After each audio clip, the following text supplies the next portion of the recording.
கரைகுலுங்க நடக்கிற தாடகை தமிழிசை பள்ளிக்கூடத்தின் வாசலில் போய் நிற்கிறார். பிஸ்கட் கொடுத்து கையெழுத்து கேட்கிறார். நீ கையெழுத்து வாங்குகிறாய் என்று ஏட்டிக்கு போட்டியாக என் அண்ணன் ஸ்டாலின் நாளை தெரிவித்தால் ஒரே நாளில் 5 கோடி கையெழுத்துகள் நாங்கள் வாங்க முடியும். இன்றைக்கு மணிப்பூர் சர்க்கார் கவிழ்க்கப்பட்டிருக்கிறது. இப்பொழுது அந்த மிரட்டலையும் திமுக சர்க்கார் கலைக்கப்படும் என்கிற துணியில் அண்ணாமலை போன்ற ஆட்டுக்குட்டிகள் பேச ஆரம்பித்து விட்டார்கள். அண்ணாமலைக்கு சொல்வேன், நீ இறக்குமதி செய்யப்பட்டவர். அதற்கு இடையிலே சீமான் என்ற அறை போயிட்டு அவன் கட்சி நடத்த சொன்னால் கருத்தரிப்பு மையத்தையும் நடத்தி இருக்கிறான். அவனுடைய முதல் மனைவி யார் என்பது தமிழ்நாட்டில் இப்பொழுது மிகப்பெரிய ஆராய்ச்சிக்குரிய செய்தியாகிவிட்டது. இப்பொழுது இந்த பழனிசாமி என்கிற அந்த எருமை மாடு திமுக தான் என் முதல் எதிரி என்கிறான். திமுக எப்படிடா முதல் எதிரி உனக்கு ஆக முடியும்? திமுக பட்டத்து யானை, நீ ஒரு பன்னிக்குட்டி.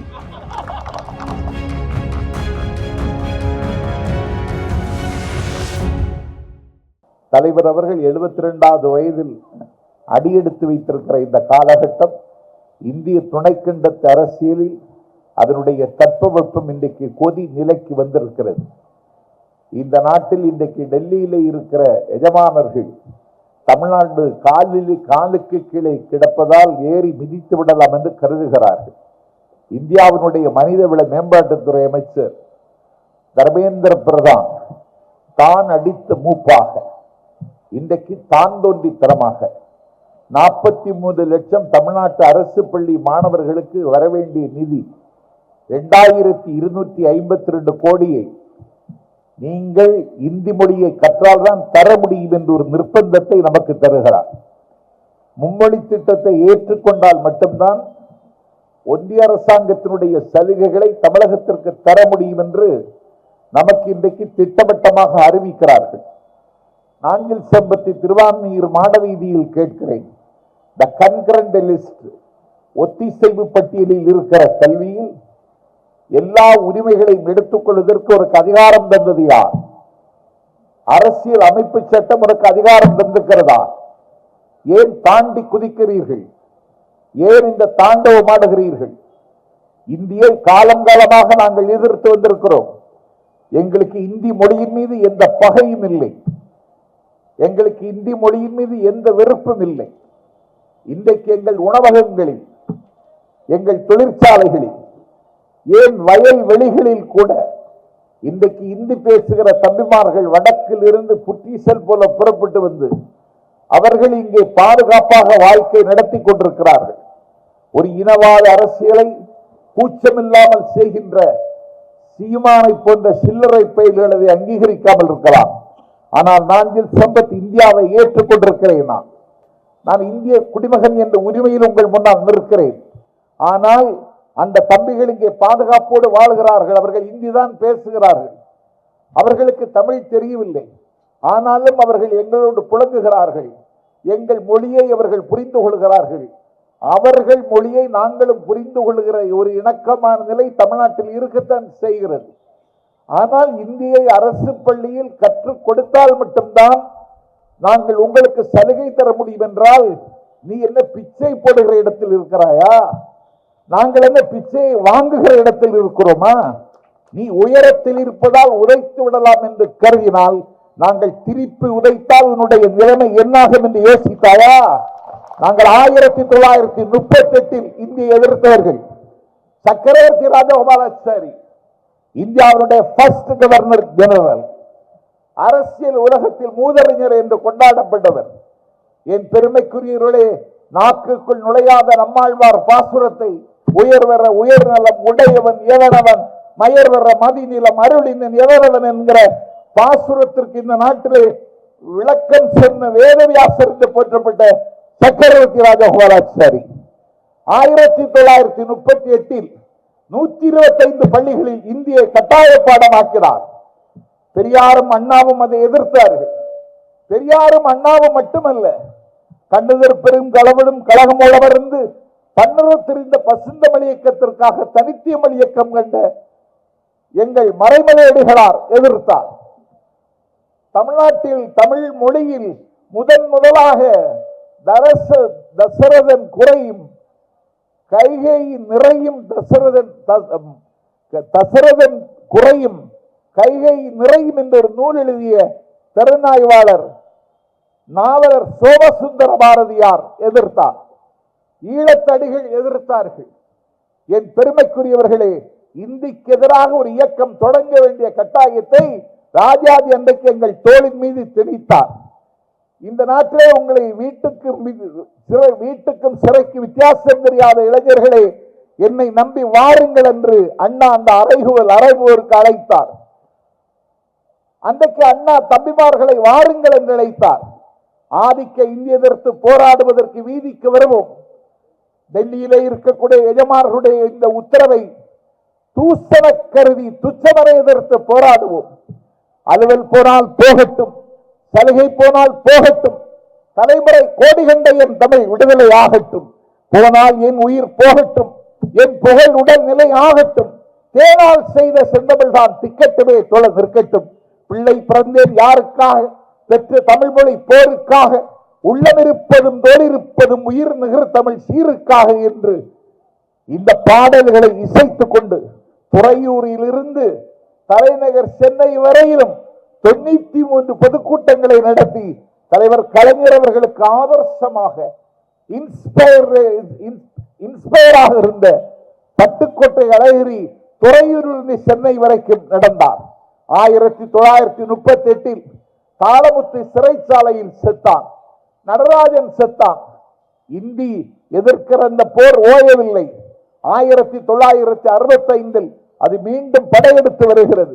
தமிழ் நிலை பெற்ற தாங்கர் மரபின் மகிழ்ந்தனை மருகின் மாநகர் மதுரையில் அன்றைக்கு மாணவனாக இருந்த காளிமுத்து, அன்றைக்கு மாணவராக இருந்த கருப்பு மன்னர்கள் தந்த காமராஜன், நாவலவன் அரசியல் சட்டத்தை அன்றைக்கு தீயின் நாக்குகளுக்கு தின்ன கொடுத்து அன்றைக்கு அவர்கள் சிறை வைக்கப்பட்டார்கள். 1965 உக்கிரமான தாக்குதலை இந்தி தமிழின் மீது தொடுத்த பொழுது, பொருள் படைத்தோர்கள் உன்னை புறக்கணித்த பொழுதும் தமிழே உனக்காக இழப்பதற்கு இடத்தில் ஓர் உயிர் இருக்கிறது என்று சொல்லி அறிஞர் அண்ணாவின் சிலையை ஆற தழுவி அம்பாளுக்கு அபிஷேகம் செய்வதற்கு தண்ணீரை விட்டு அம்பாளுக்கு அபிஷேகம் செய்வதைப் போல தன்னுடைய தேகத்திற்கு தானே பெட்ரோலை விட்டு தானே தன்னுடைய தேகத்திற்கு தீயை பற்ற வைத்து பற்றி பிடித்த தீ ஜுவாலை விட்டு கொழுந்து விட்டு எரிய முத்து பொற்கள் வெடித்து சிதற மோகனமுடி கருகி சுருள உடம்பில் இருந்து தண்ணீர் ஆறாகி ஒழுக நிற்க சக்தியற்றி நிலத்தில் சாய்ந்து கீழே விழுகிற பொழுதும் ஆதிக்க இந்தி வீழ்க அன்னை தமிழ் வாழ்கை என்று மூறி முழங்கிக் கொண்டு கீழப்பழுவூர் சின்னசாமி அன்றைக்கு முடிந்து போனான். கீழப்பழுவூர் சின்னசாமியை தொடர்ந்து விராலிமலை சண்முகம், ஐயம்பாளையம் வீரப்பன்,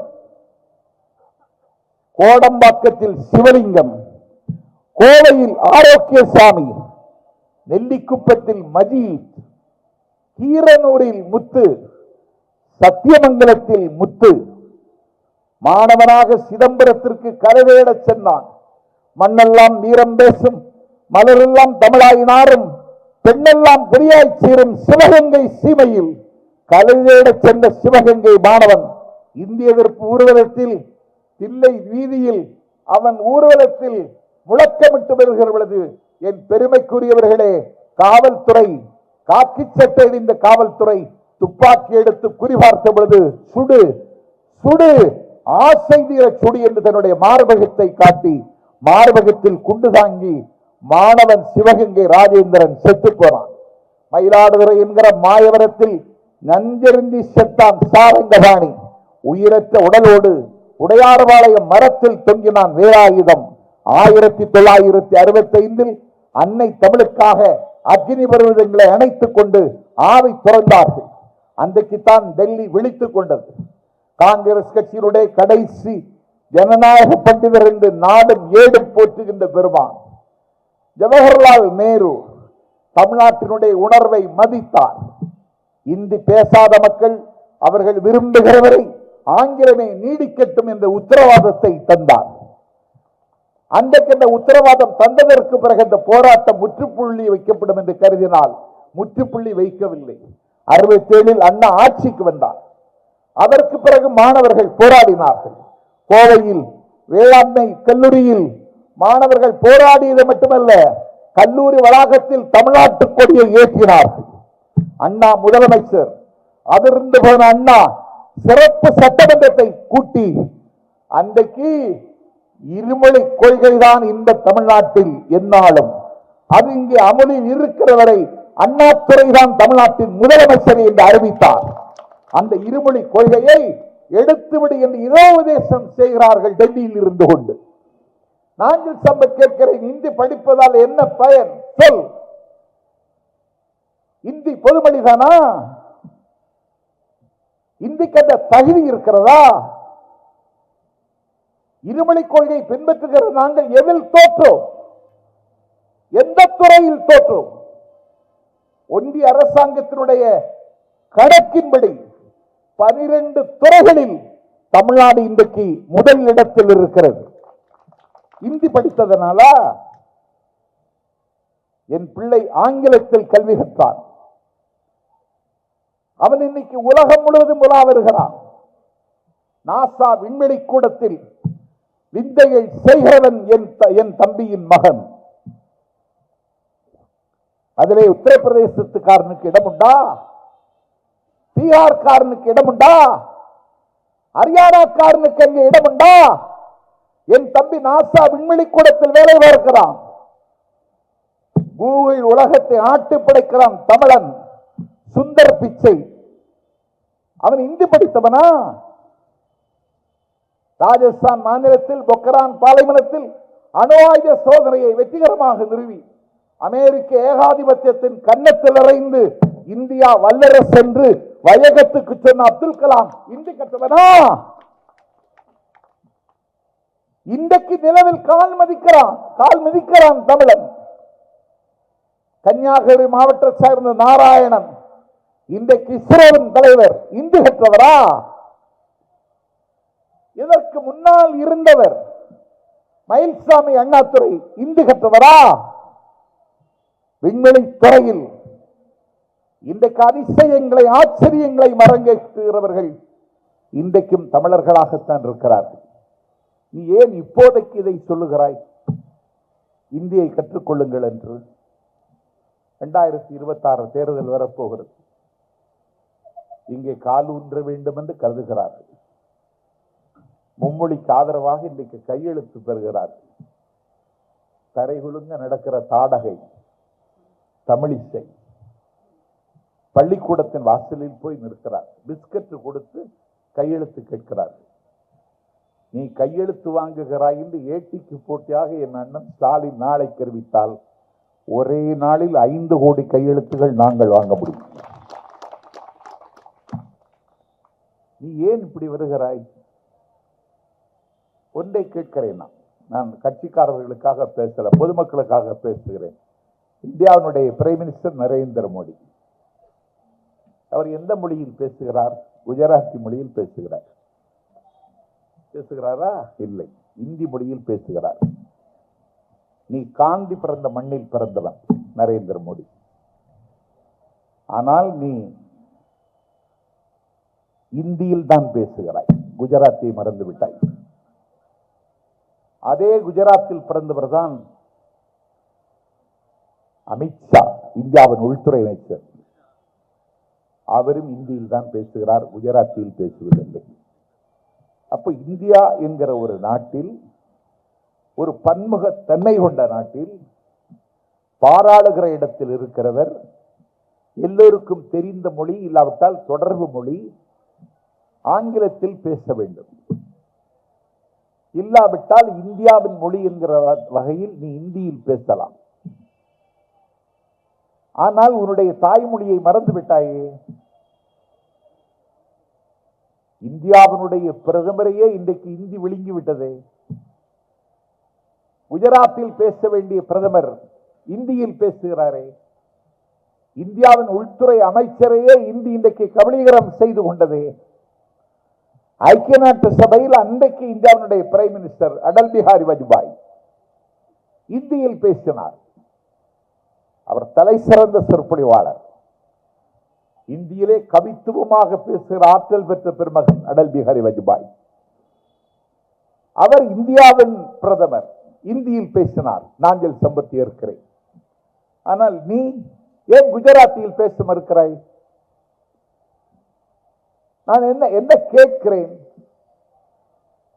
இன்றைக்கு மராட்டிய மண்டலத்தில் சத்ரபதி சிவாஜி உலவிய மண்ணில் இந்தி இன்றைக்கு பேசப்படுகிறது.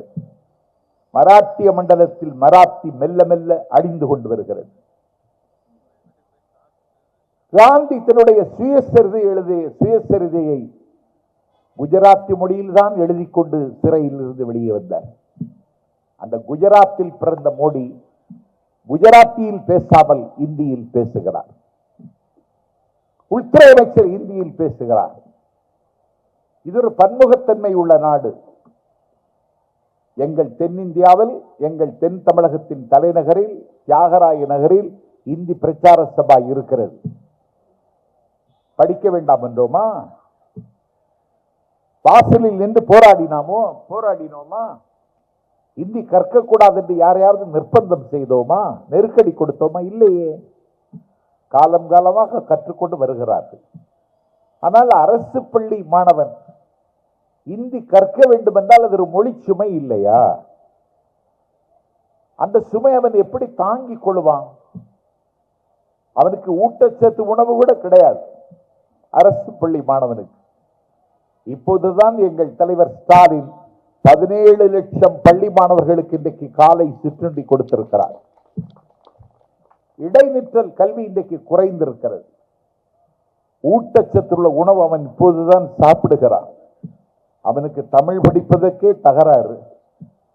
அதற்கிடையில் தொடர்பு மொழியாக இருக்கிற ஆங்கிலம் கற்றாக வேண்டும், அது கட்டாயம். அதில் இந்தி மொழியும் கற்க வேண்டும் என்கிறாயே, என்ன காரணம்?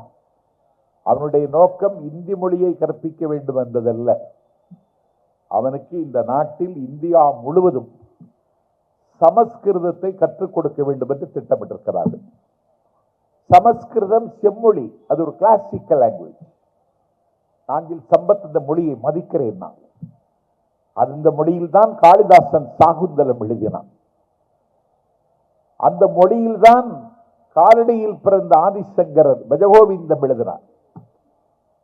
சிவானந்த லஹரி எழுதினார். லலிதா சகஸ்ரநாமம் எழுதினார். சுப்பிரமணிய புஜங்கம் எழுதினார். அந்த மொழியை நான் மதிக்கிறேன். அந்த மொழியில் தான் ரிக், யஜூர், சாம, அதர்வண வேதங்கள் இருக்கின்றன. அந்த மொழியில் தான் உபநிஷத்துக்கள் உறைந்து கிடக்கின்றன. ஒரு தேவ பாஷை என்று நீங்கள் அதை கொண்டாடினாலும் அந்த மொழிக்கு அந்த தகுதி உண்டு என்பதை நாங்கள் என்றைக்கும் மறுத்ததில்லை. இன்றைக்கு இந்தியா முழுவதையும் இந்திமயமாக்கி அதற்கு பிறகு சமஸ்கிருதமயமாக்க வேண்டும் என்று திட்டமிடுகிறார்கள். 2014 மோடி இந்தியாவின் பிரைம் மினிஸ்டர் ஆசனத்தில் அமர்ந்ததற்கு பிறகு 2023 வரையிலும் 2465 கோடி ரூபாயை சமஸ்கிருதத்திற்கு ஒதுக்கி இருக்கிறார்கள். இந்தியாவில் சமஸ்கிருதம் பேசுகிறவர்கள் எத்தனை பேர்? 24,801 பேர். 24,000 பேர் பேசுகிற ஒரு மொழிக்கு 12 பல்கலைக்கழகங்கள் இருக்கிறது. இந்தியா இது என்னுடைய நாடு. உலகத்தில் 65 நாடுகளில் 10 கோடி தமிழர்கள் தமிழ் பேசுகிறார்கள். எங்களுக்கு ஒரே பல்கலைக்கழகம் தஞ்சை பல்கலைக்கழகம் மட்டும் இருக்கிறது. 24,000 பேர் பேசுகிற ஒரு மொழிக்கு 12 பல்கலைக்கழகங்கள் இருக்கின்றன. 10 ஆண்டு காலத்தில் 2,465 கோடி ரூபாயை ஒதுக்கி இருக்கிறார்கள். எங்கள் அன்னை தமிழுக்கு வெறும் 167 கோடி ரூபாய் ஒதுக்கி இருக்கிறார்கள். இது அக்கிரமம் இல்லையா என்று கேட்கிறார் அண்ணன் ஸ்டாலின். இது அநியாயம் இல்லையா என்று கேட்கிறார் ஸ்டாலின். எத்தனையோ வேலை இருக்கிறது இந்த மக்களுக்கு செய்ய வேண்டிய வேலை. சிறுநீரகம் பாதிக்கப்பட்டவன் வடக்கு மாட வீதியில் இருந்தால் அவனுக்கு டயாலிசிஸ் செய்வதற்கு அவன் ராஜீவ்காந்தி பொது மருத்துவமனைக்கு போக வேண்டும் என்றால் அவனுக்கு ஒரு ஆட்டோ பிடித்து செல்வதற்கு அவன் கையில் காசு இல்லை. என்னுடைய தங்கையினுடைய மகளுக்கு வயது 34. ஆடுவார் இல்லாத அரங்கமாக, பாடுவார் இல்லாத பாடலாக, தேடுவார் இல்லாத திரவியமாக, தீண்டுவார் இல்லாத தின்பண்டமாக, யாரும் எடுத்து படிக்காத உயர்ந்த இலக்கியமாக, மொழிபெயர்க்கப்படாத மூத்த கவிதையாக என் தங்கையின் வீட்டில் மூலையில் முதிர்கன்னியாக உட்கார்ந்து அழுது கொண்டிருக்கிறாள். தங்கம் வாங்க வழியில்லாத காரணத்தால் அவளுக்கு கல்யாணம் நடக்கவில்லை. தங்கத்தின் விலை 65,000 ரூபாய். தங்கத்தின் விலை ஏன் கட்டுப்பாட்டில் இல்லை? பெட்ரோலின் விலை ஏன் கட்டுப்பாட்டில் இல்லை? டீசலின் விலை ஏன் கட்டுப்பாட்டில் இல்லை? நாஞ்சில் சம்பத் கன்னியாகுமரியிலிருந்து சென்னைக்கு புறப்பட்டு வர வேண்டும் என்றால் நான் முன்பதிவு செய்தாலும் என்னுடைய பயணச்சீட்டு உறுதியாவதில்லை. நான் ரூபாய் கொடுக்க தயாராக இருக்கிறேன், ஆனால் பயணச்சீட்டு உறுதியாவதில்லை. 60 வயதை தாண்டியவர்களுக்கு மன்மோகன் சிங் ஆட்சி காலத்தில் ஒரு கட்டண சலுகை தந்தார்கள். அந்த சலுகையும் பறித்து விட்டது இந்த அரசு. இன்றைக்கு பயணமே சுமையாகிவிட்டது, பயணமே சிலுவைப்பாடாகிவிட்டது. கன்னியாகுமரியில் குடியிருக்கிற நாஞ்சில் சம்பத் சென்னைக்கு வர வேண்டும் என்றால் இன்னொரு நாட்டுக்கு போவது போல நான் ஒரு பதட்டம் அடைகிறேன். தேவைதானா? நீ எதை எளிதாக்கி தந்திருக்கிறாய்?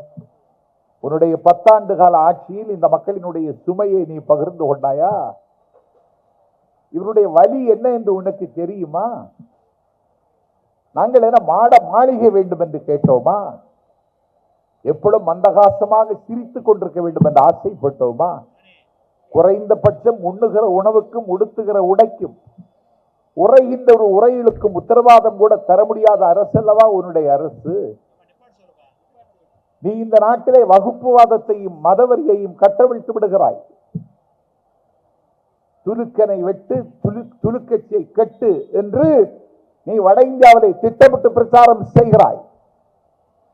நீ வக்பு போர்டு மேலே இன்றைக்கு ஒரு அறைகூவலை நீ விடுத்திருக்கிறாய். சிறுபான்மை மக்களை, வேட்டை நாயை மனிதனை துரத்துவதைப் போல இன்றைக்கு சிறுபான்மை மக்களை நீ கொத்தி தின்னுவதற்கு கோர முகத்தை காட்டுகிறாய். எந்த இந்தியனும் இன்றைக்கு மகிழ்ச்சியாக இல்லை. நாங்கள் டெல்லியில் ஆட்சியில் இருக்கிறோம் என்கிறார்கள், இந்தியாவில் ஆட்சியில் இருக்கிறோம் என்கிறார்கள். உங்களுக்கு இன்றைக்கு தம்பிங் மெஜாரிட்டி கிடையாது. சந்திரபாபு நாயுடு போடுகிற பிச்சையில் உயிர் வாழ்கிற ஈன ஜென்மங்கள் நீங்கள். பீகாரில் இருக்கிற நிதிஷ் யாதவ் போடுகிற பிச்சையிலே உயிர் வாழ்கிறவர்கள் நீங்கள். டெல்லியிலே அதிகாரத்திற்கு வந்திருக்கிறீர்கள். நாஞ்சில் சம்பத் வடக்கு மாட வீதியில் கேட்கிறேன், டெல்லியிலே 48% பேர் வாக்களிக்கவில்லை, 52% மக்கள் தான் வாக்களித்தார்கள். Is it democracy? இதுக்கு பேர் ஜனநாயகமா? 48% மக்கள் வாக்களிக்காத டெல்லியிலே உங்கள் ஆட்சி.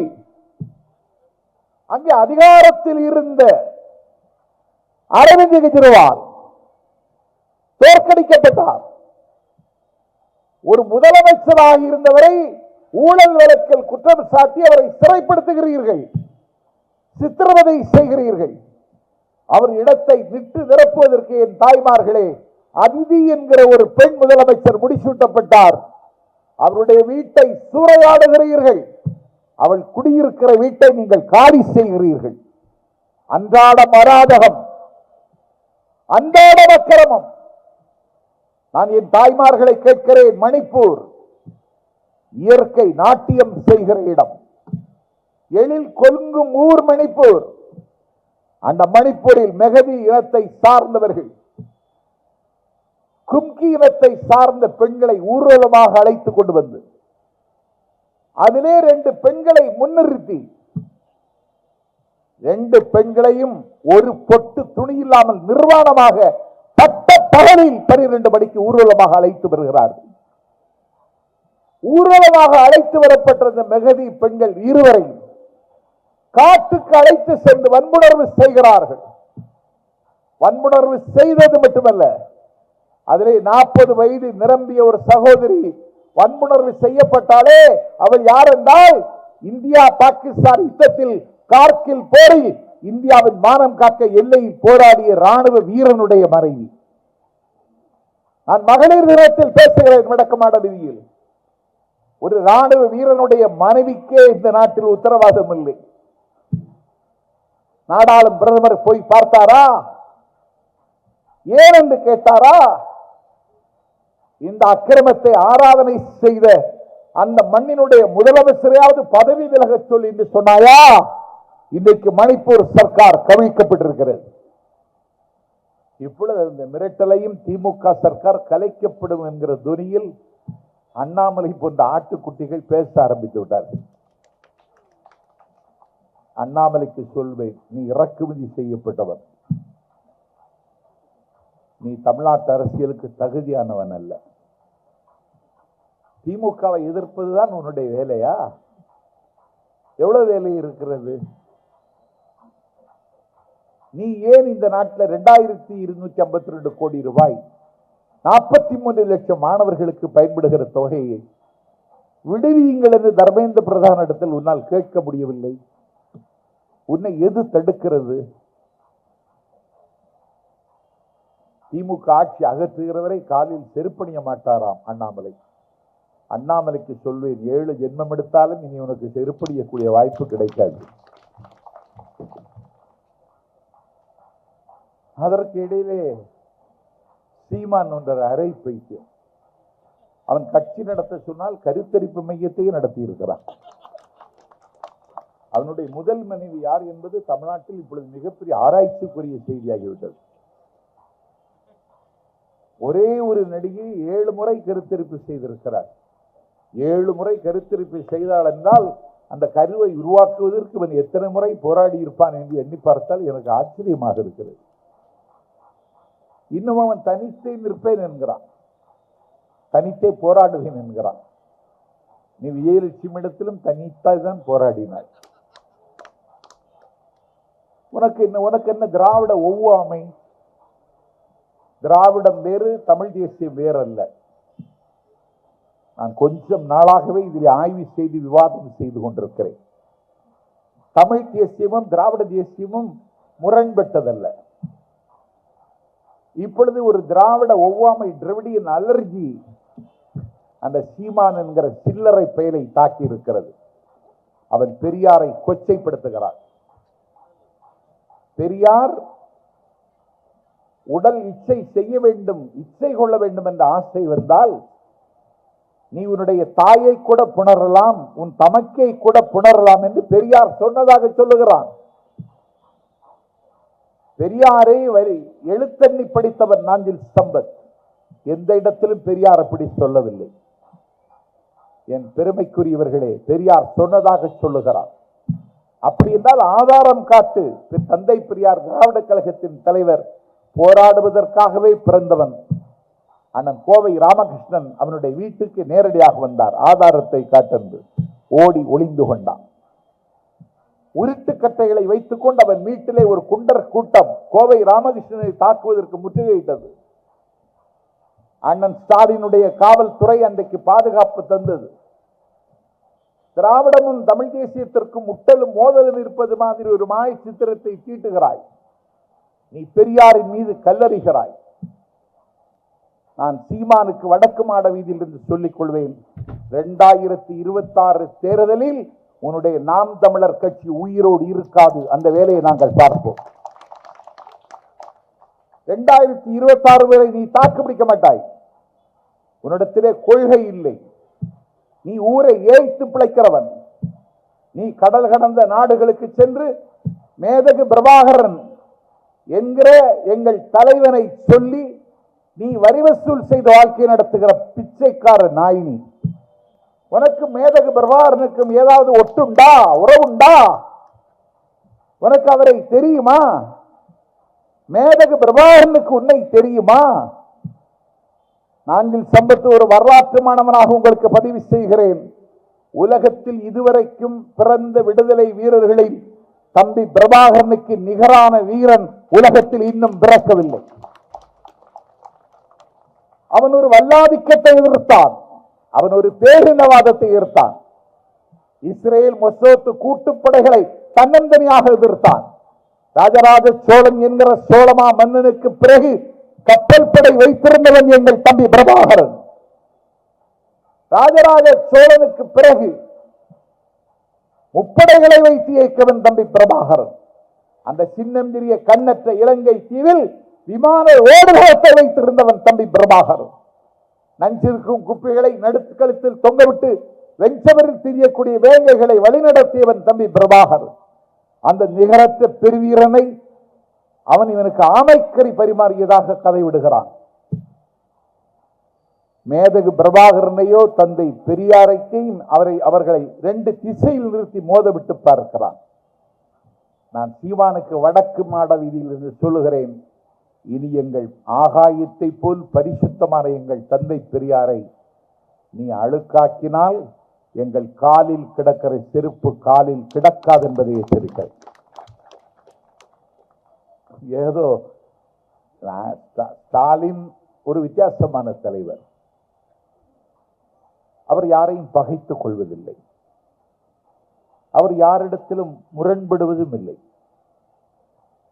சில பேர் முரண்பட வேண்டும் என்று விரும்புவார்கள், அதை உடனே அணைத்து விடுவார்கள். அதிமுகவில் கூட அண்ணன் ஸ்டாலின் பகை பாராட்டுவதில்லை. இவ்வளவு இந்த பழனிசாமி என்கிற அந்த எருமை மாடு திமுக தான் என் முதல் எதிரி என்கிறான். திமுக எப்படிடா முதல் எதிரி உனக்கு ஆக முடியும்? திமுக பட்டத்து யானை, நீ ஒரு பன்னிக்குட்டி, நீ எப்படி திமுகவுக்கு எதிரியாக முடியும்? நண்பனாக வேண்டுமானால் யார் வேணும்னாலும் இருக்கலாம். இன்னைக்கு நான் அழைச்சிட்டு வந்தானே தம்பி ராஜேஷ், அவன் எனக்கு நண்பன் ஆயிட்டான்.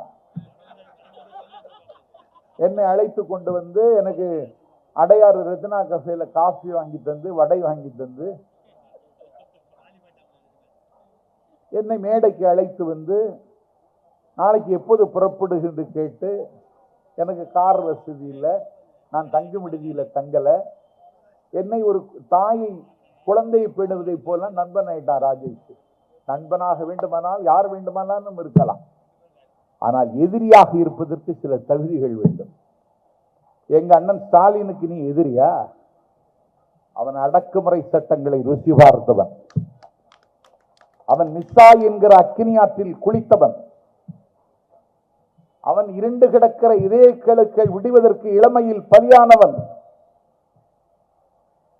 அவன் இந்த நாட்டில் திருமணம் செய்து கொண்ட தம்பதிகள் விசா வாங்கி கொண்டு வெளிநாட்டுக்கு செல்வார்கள் தேனிலவு அனுபவிப்பதற்கு. அவன் எங்கள் அண்ணி துர்காவை திருமணம் செய்து கொண்டதற்கு பிறகு விசா வாங்கி கொண்டு வெளிநாட்டுக்கு தேனிலவுக்கு போகவில்லை, அவன் விசா வாங்கி கொண்டு சிறைச்சாலைக்குள் போனவன். ஒரு 55 ஆண்டு காலம் தமிழ்நாட்டில் களத்தில் நின்றவன். தமிழ்நாட்டின் தலைநகர் சென்னையினுடைய மக்களால் தேர்ந்தெடுக்கப்பட்ட முதல் மேயர் என்று முடிசூட்டப்பட்டவன். அந்த ஸ்டாலினுக்கு எடப்பாடி பழனிசாமி போட்டியா? உனக்கு ஒரு புத்தக திருவிழாவில் நீ முதலமைச்சர் என்று உன்னை பேச கூப்பிட்டால் உனக்கு ஆல்பர்ட் ஐன்ஸ்டீன் என்றே சொல்ல வரவில்லை. ஆல்பர்ட் ஆல்பர்ட் ஆல்பர்ட் என்று சொல்லி அதை பிறகு ஆம்லெட் ஆக்கி விட்டான். நீ ஸ்டாலினுக்கு எதிரியா? நீ ஒரு தவக்கலை, நீ அதிமுகவில் ஒரு இடைச்செருகல், நீ அதிமுகவுக்கு ஒரு இடையூறு. அதிமுக அடிமட்ட தொண்டனை உன்னை அங்கீகரிக்கவில்லை. நீ அதிமுக ஜெயலலிதாவினுடைய பிறந்த நாள் ஒரு பொதுக்கூட்டம் போட்டு பேச உனக்கு யோகியது உண்டா? திமுக அண்ணன் ஸ்டாலின் பிறந்த நாளுக்கு நாடு முழுக்க ஆயிரக்கணக்கான கூட்டங்கள் ஐப்பசி மாத தடைமழையை போல் நடந்து கொண்டிருக்கிறது.